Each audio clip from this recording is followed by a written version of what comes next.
My name is Allison, and I'm 41 years old. I've always considered myself the solid one in the family, not the favorite, not the funny one, just solid. The one you call when something breaks. The one who remembers every appointment, sends cards on time, and shows up early to help set up chairs. So when my phone buzzed with a group message from my family, I didn't expect it to flip my world upside down. It was a Tuesday afternoon. I had just wrapped up a client meeting and was heading into the grocery store when the message appeared on my screen. It was from my mother, but it was sent to our full family group chat, me, my younger brother Matthew, his wife, and our cousins. It read, "After talking with everyone, we've decided it's best you not attend Dad's birthday party this weekend. It's a family event, and we want it to be peaceful." Beneath the message, I saw Matthew had reacted with a thumbs up. His wife added a heart emoji. No one else said anything. Just silence. Like that message spoke for everyone. My hands were still on the steering wheel. I hadn't even turned the engine off.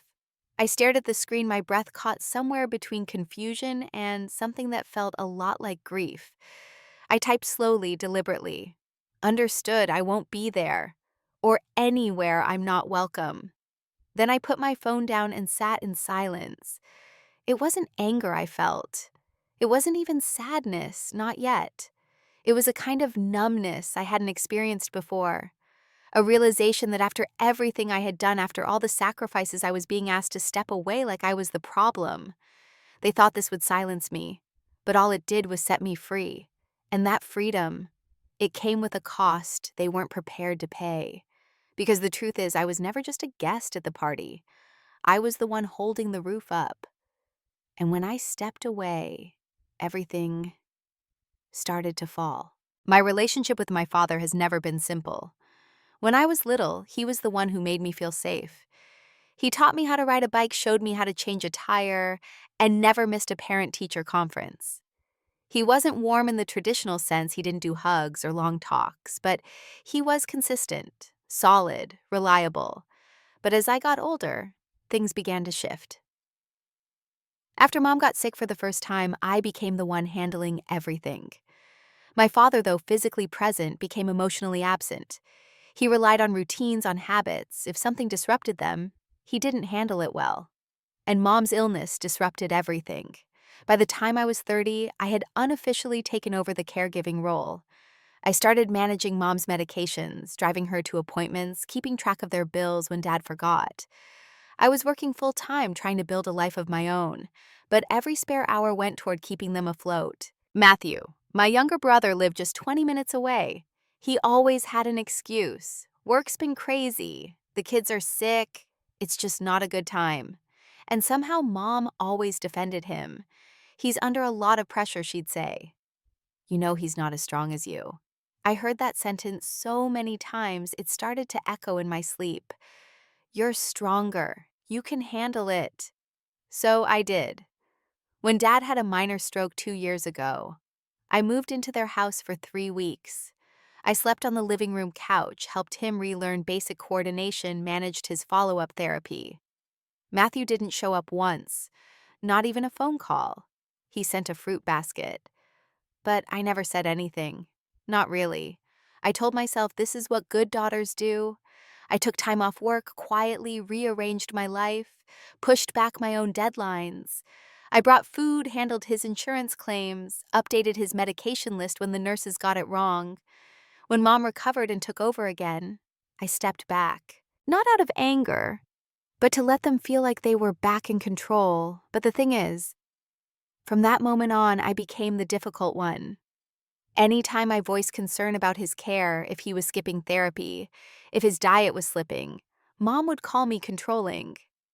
Matthew would roll his eyes and say I needed to stop micromanaging everything. Apparently asking if Dad had taken his blood pressure meds made me overbearing.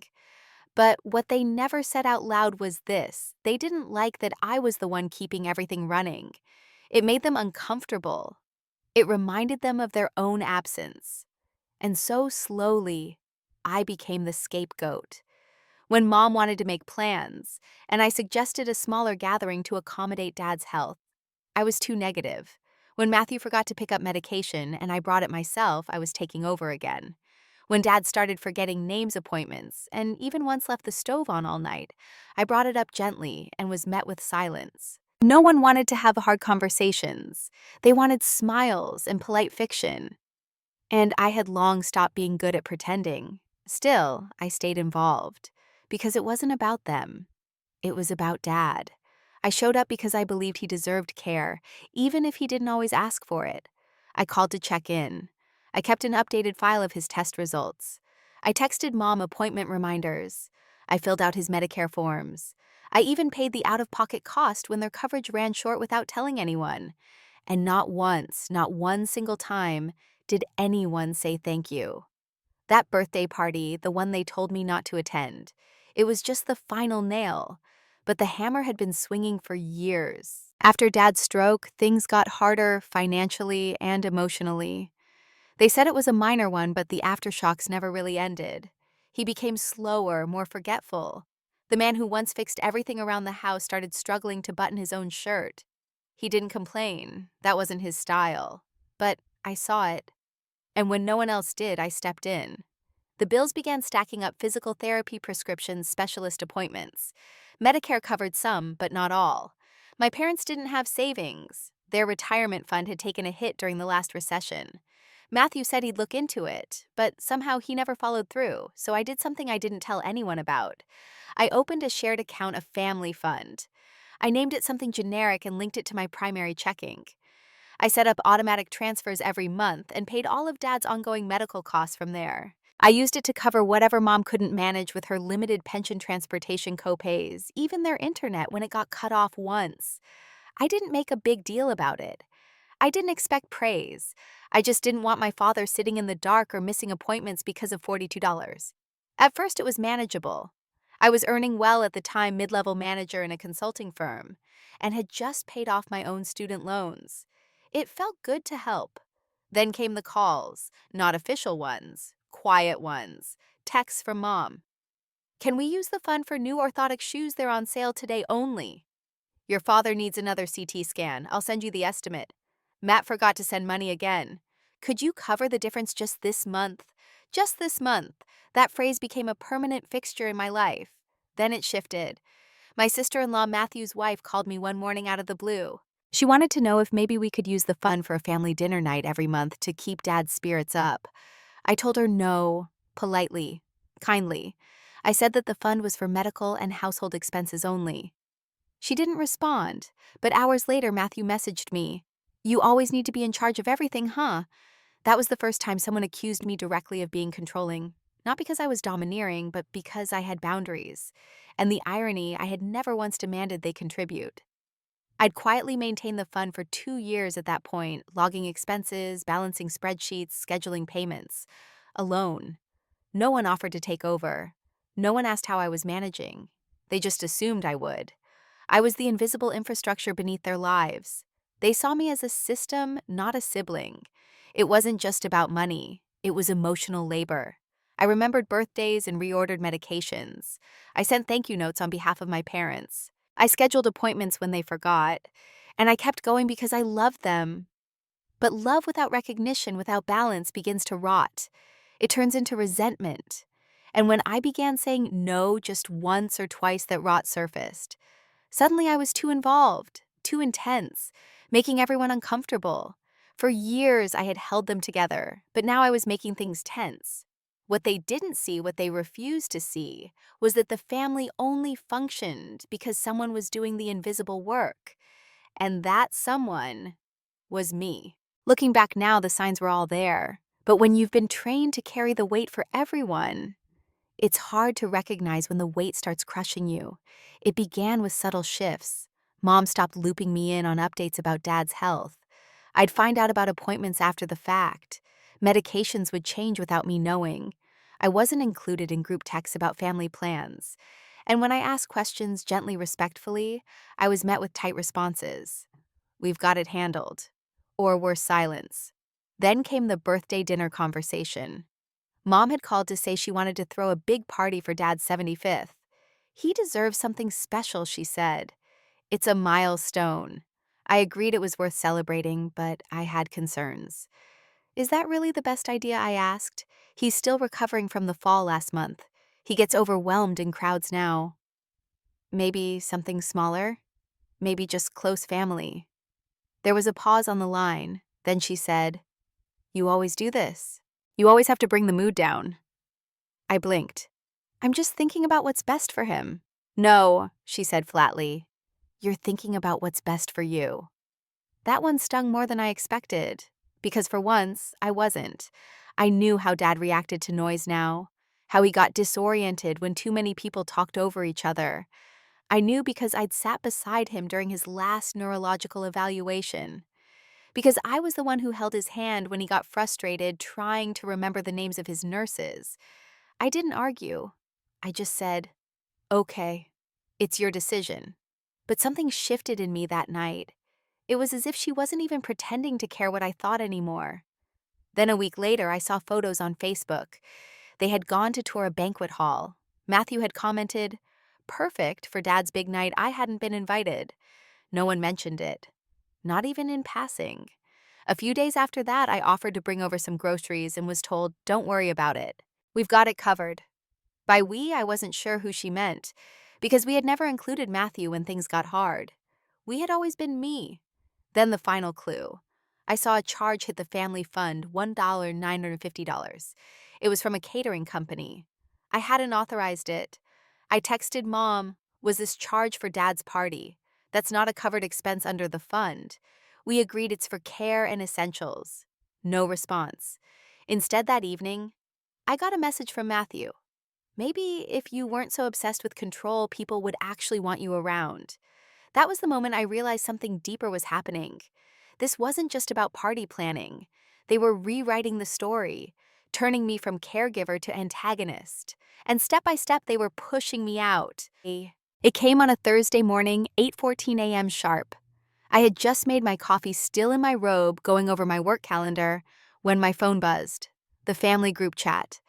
I hadn't seen activity there in weeks, not since I asked about the catering charge. My stomach tightened as I opened it. The message was short. "From my mother. We've all talked. It's been decided that it's best you not attend Dad's birthday celebration. It's a family event and we don't want tension." That was it. No greeting, no punctuation at the end. Just final. Beneath the message, Matthew reacted with a thumbs up emoji. His wife added a heart. Cousin Elaine said nothing, but she was in the chat. Aunt Margie too. Silent witnesses watching it unfold. No one asked if I was okay. No one offered clarification. Not even a one-on-one message.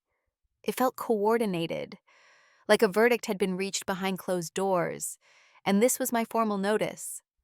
I sat there staring at it, the silence in my kitchen suddenly louder than the humming fridge, or the birds outside the window. A minute passed, then another. I opened the text box, typed something, then deleted it. Typed again, backspaced. Finally, I wrote understood. I won't be there, or anywhere I'm not welcome. I hit send, put the phone face down on the table, and just sat there. No one responded. I thought I'd cry, or maybe feel rage, betrayal, disbelief. But what I felt was something different, something quieter. I felt hollow. Not the kind of hollow that hurts, but the kind that clarifies. All these years I had bent myself into 1,000 shapes to stay useful, to stay in the loop, to earn my seat at a table I'd already paid for 100 times over. But this time they had made it easy. They'd removed me. And in doing so, they'd removed the only person holding half of it together. I opened my laptop, logged into the family fund account, canceled all scheduled payments, exported the transaction history into a neat spreadsheet. Then I closed the account permanently. It took less than 10 minutes.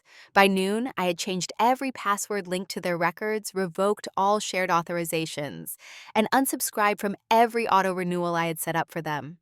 Over the years, medication, delivery, therapy, transport, medical alert systems, every single thing they didn't even realize I was managing was now gone. They wanted space. They wanted me out of the picture, so I gave them exactly what they asked for. It started within 48 hours. At first, it was just a series of missed calls, then voicemails, then texts, then panic. Saturday morning, my phone showed 12 missed calls from my mother. 3 from Matthew, 2 from an unknown number that I later realized was the pharmacy. By Sunday night, the messages were flooding in like a broken dam. Mom, the home nurse said Dad's blood thinner didn't arrive. Did you cancel it, Matthew? The electric bill bounced. I thought it was on autopay, Aunt Margie. Your mom's been trying to reach you. She's really upset. And then Dad's dizzy again. I thought you reordered his iron supplement. What's going on? They were unraveling, but not because I sabotaged anything. I didn't delete records. I didn't block anyone from help. I simply stopped. And the moment I did, it became clear how much they had relied on the systems I had quietly built. The fund gone. The reminders gone. The auto-scheduled medication renewals follow-up appointments, Lyft rides to his PT clinic, all gone. And no one knew how any of it worked. They hadn't paid attention because they never thought they had to.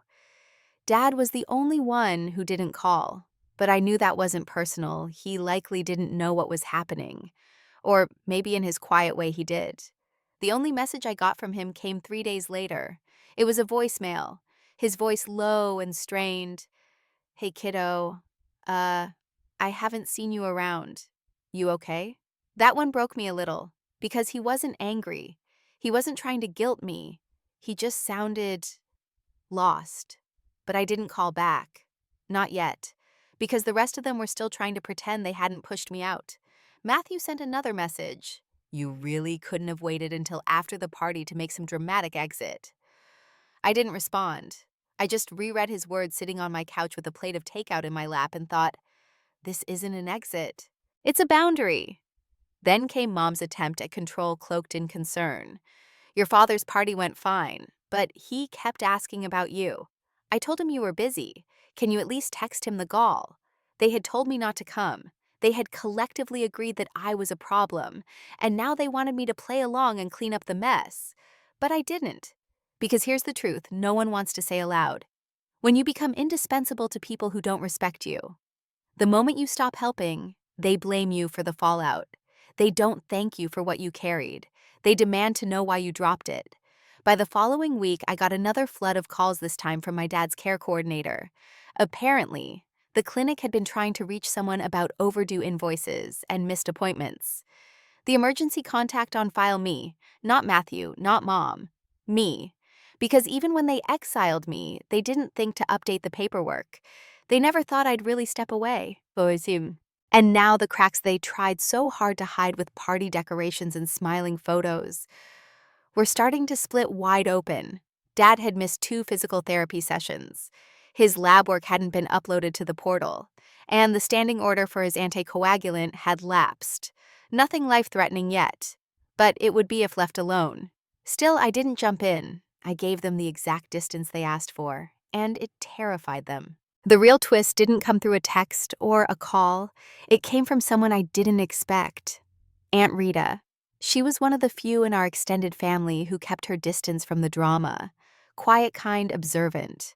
We weren't particularly close, but she always treated me with warmth that didn't feel performative. She called me out of the blue one evening, 4 days after the party. I almost didn't pick up. I was mentally exhausted, emotionally numb. But something told me to answer. Allison, she said, I'm so sorry. I didn't know they were going to exclude you. I blinked. You were at the party? I was, she admitted. I almost didn't go. But your dad called me himself a week before and asked if I'd come. He said he wasn't sure who would show up. He sounded...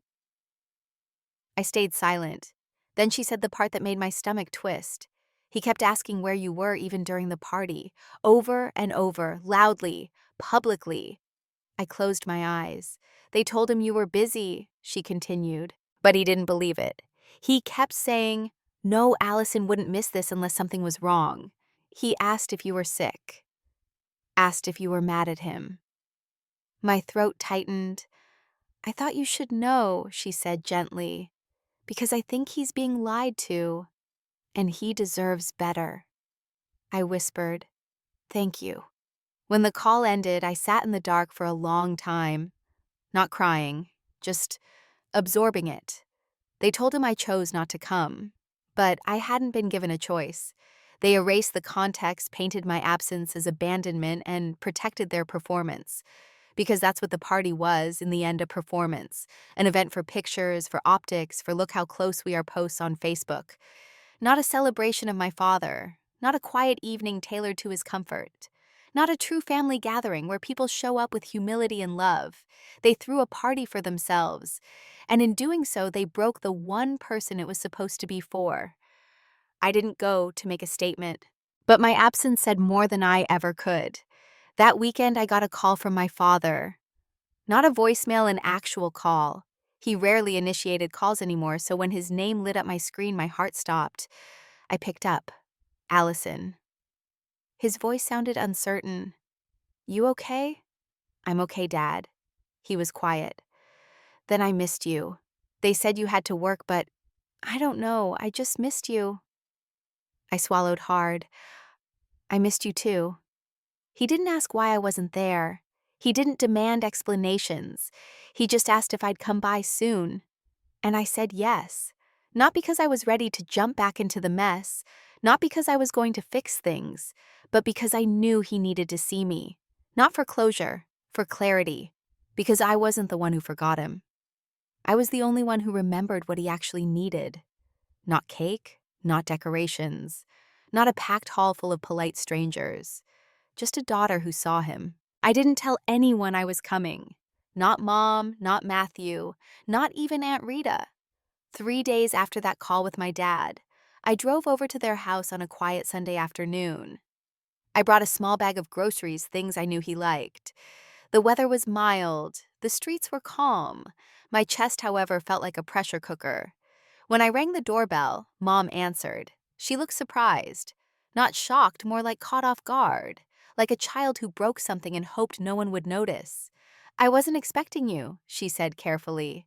I'm here to see Dad. She opened the door but didn't move aside right away. He's resting. I won't stay long. Reluctantly, she stepped aside. I walked through the familiar hallway that suddenly felt smaller, tighter, like the walls were watching me. The party decorations had been taken down, but the faint scent of cake and candles still lingered. It didn't feel festive. It felt hollow. Dad was in his recliner watching a rerun of an old Western show. When he saw me, he sat up straighter. Well, look who it is, he said, and I could hear the tremor in his voice. I smiled. Hi, Dad. He motioned for me to come closer, and I did. I sat beside him on the armrest like I used to when I was a kid. He reached for my hand. You look tired. I laughed softly. So do you. We sat in silence for a moment before he whispered, I don't know what happened. I asked for you. My throat closed. I know. I heard. He looked at me, then really looked. You didn't choose not to come, did you? I shook my head. He nodded slowly as if confirming something he already suspected. Then he said, It didn't feel right without you. Tears stung the corners of my eyes, but I didn't let them fall. I wasn't there for pity or apologies. I was there to say goodbye to something I hadn't fully acknowledged until that moment. I reached into my bag and pulled out a small folder. What's this? He asked. Everything I said. Your medication schedule, appointment calendar, contacts for your specialists, refill reminders, notes about side effects, the passwords for your insurance portal, all of it. He held the folder in his lap like it was made of glass. Mom and Matthew need to take over now, I said gently. I've stepped back. He didn't argue. Instead, he said, You've always done more than your share. I nodded. I know. Then I pulled out one more thing, a letter, handwritten, just a single page. I wrote this for you, I said. You don't have to read it now. He accepted it without a word, placing it on the table beside him. Before I left, I turned to him and said, I'm not leaving because I'm angry, Dad. I'm leaving because I've carried too much for too long, and I think it's time I carry myself for a while. He didn't stop me. He just reached out and squeezed my hand, and in that squeeze, there was more understanding than my family had ever shown me in years of full sentences. I walked past Mom on the way out. She was standing in the hallway, arms crossed, eyes sharp. I paused. I left instructions, I said, Everything Dad needs, it's all there. She didn't respond, so I gave her a small, tired smile. This isn't punishment, I told her. It's peace. And then I left. No slamming doors, no dramatic exits, just the quiet sound of someone finally letting go. I moved out of state 2 weeks later. It wasn't planned, not really, but when a job offer came through a position I'd quietly applied for months earlier, I took it as a sign. The apartment I found was smaller, sunnier. No one there knew my family. No one called me too serious or asked why I hadn't settled down yet. For the first time in years, I was anonymous, and it felt like freedom. The first morning in my new place, I made coffee and drank it in silence. Not because I was waiting for a call or checking on someone's refill status, but just because it was quiet, peaceful. I slept through the night without waking up in a panic about missed appointments or unpaid invoices. I didn't check my phone obsessively. I didn't worry about what might fall apart while I wasn't looking. I started going to yoga twice a week. I read books I hadn't touched in years. I ate dinner without guilt. I started writing again, just little things. Journal entries, poems, thoughts I'd buried under years of responsibilities. There were moments of sadness, of course. Letting go doesn't mean you stop caring. It means you stop bleeding for people who wouldn't notice if you disappeared. I missed my dad, but in a way I think he understood. I think on some level, he always knew I was the one holding it all together, and that I had reached my limit. He sent me a birthday card 2 months after I left. Just one sentence written in shaky handwriting. Take care of you now. I still have it taped to my fridge. I didn't hear from Mom or Matthew. Not a word. No calls, no messages. Not even an email. Which told me everything I needed to know. They hadn't been angry about losing me. They were angry they lost their support system. That I walked away from a role they had grown dependent on without ever thanking me for it. And in that silence, I found peace. Because I finally understood the difference between being needed and being used. And I had been used for far too long. People like to say, but they're family. As if that's supposed to be a reason to endure anything. As if blood justifies silence, or mistreatment, or the slow erosion of self under the weight of everyone else's comfort. But here's what I've learned. Family isn't defined by who you're born to. It's defined by who respects your boundaries, your time, your worth. I wasn't kicked out of that birthday party because I caused drama. I was excluded because I stopped pretending. I was the mirror they didn't want to look into, the reminder of everything they ignored while I kept the machine running. And when I set the mirror down and walked away, they called it abandonment. But I call it survival. I didn't destroy the system. I simply stopped fixing it. I stopped making the calls. I stopped absorbing the stress. I stopped playing the role of the responsible one, just so they could keep pretending everything was fine. They said I was too controlling. What they meant was I had standards. I asked hard questions. I expected consistency, and when I didn't get it, I stopped participating. They called that control, but I call it a boundary. And now I live within that boundary. Not like a wall, but like a gate. One I can open carefully for people who show up honestly. Not with entitlement, but with care. Do I miss my father? Yes. Will I ever forget what they did? No. But I no longer carry it like a wound. I carry it like a map, a reminder of where I've been and what I won't return to. So if you're reading this, and you've ever been made to feel like the villain for finally saying enough, let me say it clearly. You're not cruel. You're not selfish. You're not wrong for wanting peace. You were just the only one brave enough to stop pretending.